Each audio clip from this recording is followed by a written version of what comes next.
Chers amis de KTO, bonjour et bienvenue si vous nous rejoignez pour suivre en direct depuis la place Saint-Pierre notre rendez-vous du dimanche avec le Saint-Père.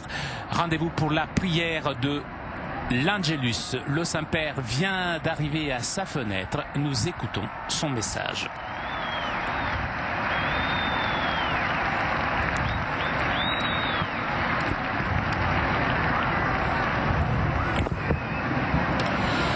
Cari fratelli e sorelle, la liturgie de la parole de ce dimanche nous présente comme modèle de foi les figures de deux veuves et nous les présente parallèlement, l'une dans le premier livre des Terres, le deuxième dans l'évangile de Saint Marc.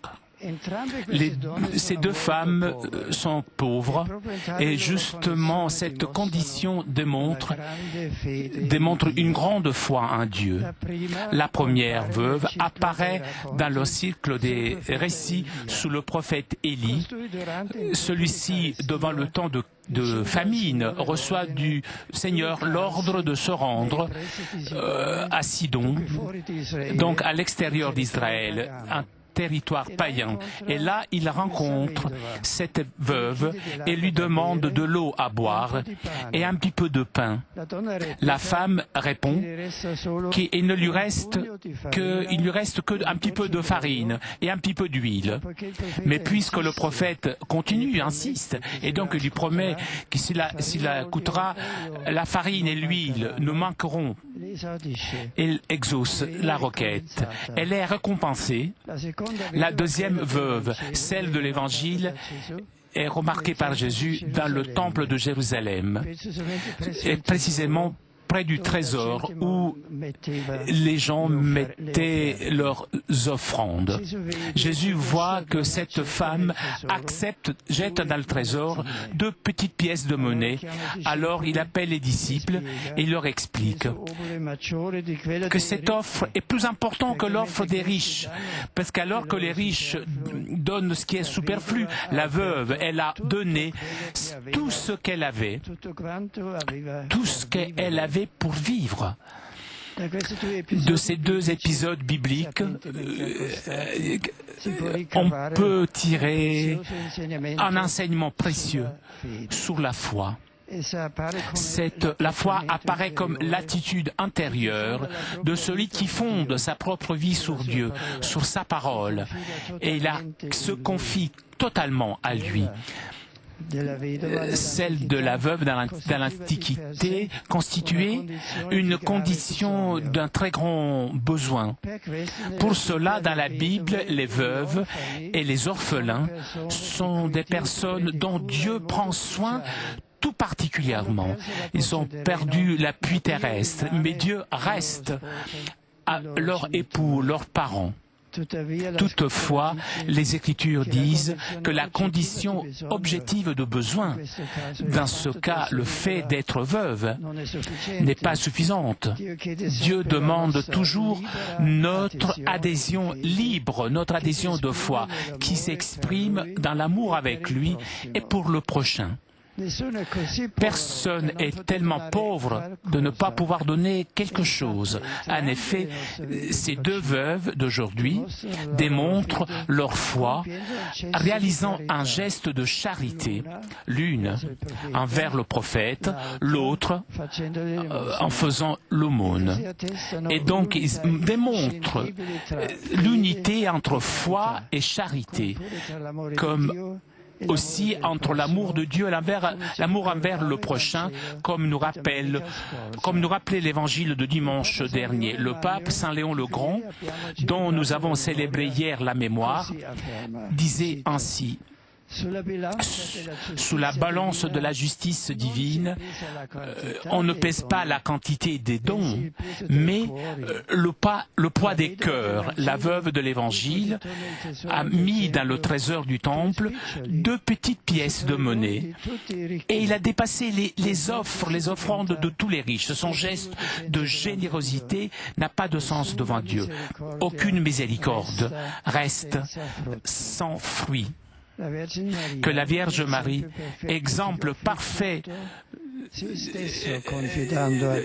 elle s'est confiée à Dieu.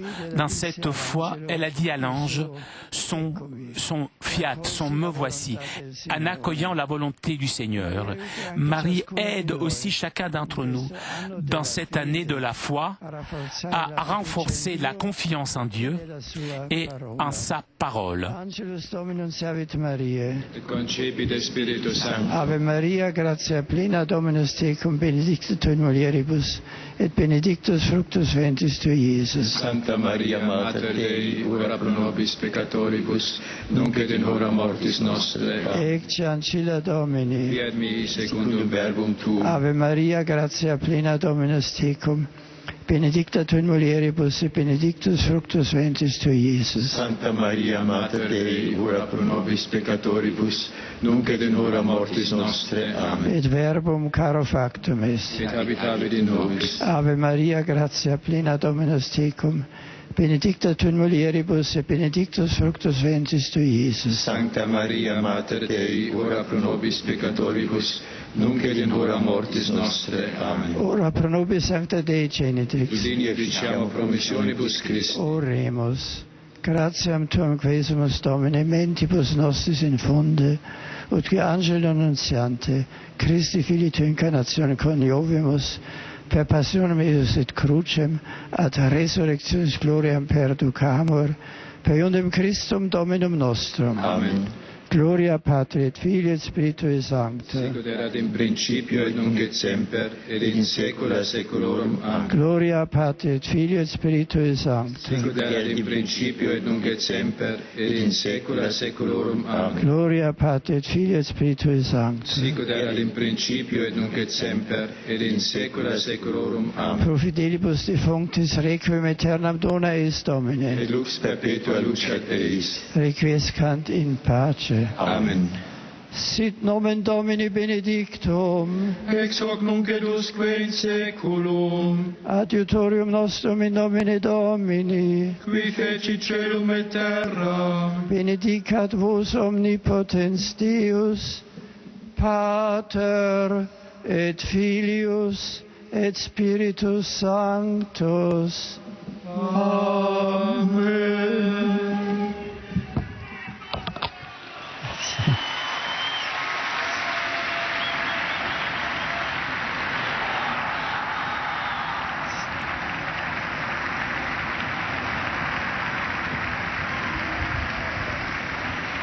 Cari fratelli e sorelle, hier à Spoleto a été proclamée bienheureuse Marie-Louise Prosperi, qui a vécu la première moitié du XIXe siècle moniale dans un monastère bénédictin de Trevi, avec toute la famille bénédictine et la communauté diocésaine de Spoleto-Norcia en Ombrie. Alors, le rendons grâce au Seigneur pour cette fille qui a voulu s'associer à la passion du Christ. On célèbre aujourd'hui en Italie la journée du remerciement. Dans un contexte de l'année de la foi, le thème de cette journée est confiance en le Seigneur et fais du bien et tu habiteras la terre. La journée rappelle la nécessité d'un style de vie enraciné dans la foi pour reconnaître d'un âme la main créatrice de Dieu qui nourrit ses enfants. Je salue et tous mes vœux à tous les agriculteurs. Chez les francophones, Jésus nous invite à poser comme lui un regard bon et juste sur les personnes et sur les événements. Souvent, nous nous laissons impressionner et conditionner par les apparences et les slogans qui dénaturent les choses. Cherchons à voir, au-delà de ce qui paraît, l'étincelle de bonté qui est déposée et qui pourrait éclairer notre jugement. Alors, notre relation avec Dieu et avec les autres sera plus vraie et nos choix seront plus libres. L'humilité nous apprend que nous ne valons que ce que nous sommes devant Dieu. C'est ce chemin que la Vierge Marie soit notre modèle. Bon dimanche à tous. I greet all the English-speaking visitors and pilgrims present at this Angelus prayer. In today's Gospel, the poor widow gives everything she possesses to the temple. May her unconditional offering inspire us to rely on God alone, while attributing to everything else its due place and proper worth. Upon you and your families invoke God's abundant blessings. Von Herzen grüße ich alle Pilger und Besucher deutscher Sprache im heutigen Sonntagsevangelium weist Jesus auf eine arme Witwe hin, die alles, was sie hat, für Gott hergibt. Der lobt ihre Bereitschaft, sich ganz Gott anzuvertrauen. Sie weiß sich in Gott geborgen. Sie gibt Gott alles, weil sie alles von ihm erwarten darf. Der Herr selbst ist der Lebensunterhalt. Ihm geht es wirklich um den Menschen. Das ist die Gerechtigkeit Gottes, die so ganz anders ist als unser menschliches Berechnen. Bitten wir den Herrn, ihm mit Vertrauen stets auf dem Weg der Barmherzigkeit zu folgen. Euch und euren Familien wünsche ich trotz des schlechten Wetters einen schönen und gesegneten Sonntag. Saluto con affetto alla Sesta Lingua Spagnola. In particular a los peregrinos de la parroquia San José Obrero de San Poi de Llobregat y de la Asociación de Padres del Colegio El Prado de Madrid. En la liturgia de este domingo, el gesto de dos viudas, la del Evangelio, al igual que la del Antiguo Testamento, nos lleva a reconocer el valor fundamental que tiene la entrega completa de la propia vida al Señor y al prójimo. Estas dos mujeres lo dan todo, se dan a sí mismas y se ponen en las manos de Dios por el bien de los demás. Que esos elocuentes ejemplos de desprendimiento y confianza sin límites en la providencia divina iluminen cada de nuestro seguimiento de Cristo. Muchas gracias.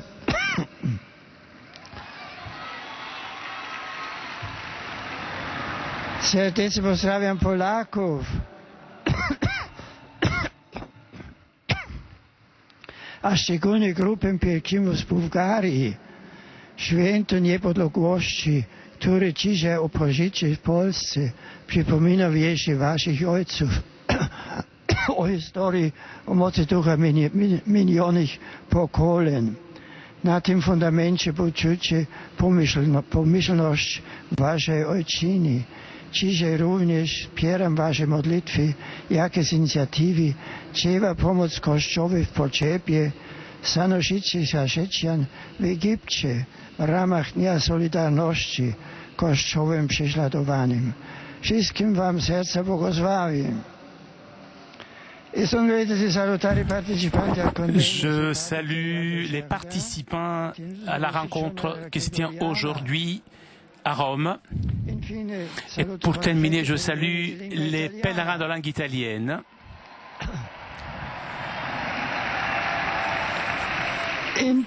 Tout particulièrement, je salue les groupes paroissieux venus de différentes villes d'Italie. Da Palermo, Caccamo e Randazzo, et da San Luca Evangelista in Roma. Je vous souhaite à vous tous un bon dimanche, une très bonne semaine. Merci de votre attention. Bon dimanche. Chers amis, nous arrivons à la conclusion de notre liaison avec Rome. Prochain rendez-vous avec le Saint-Père mercredi prochain à 10h30 pour l'audience générale. Un grand merci à toute l'équipe de KTO ainsi que nos amis d'Immédiat.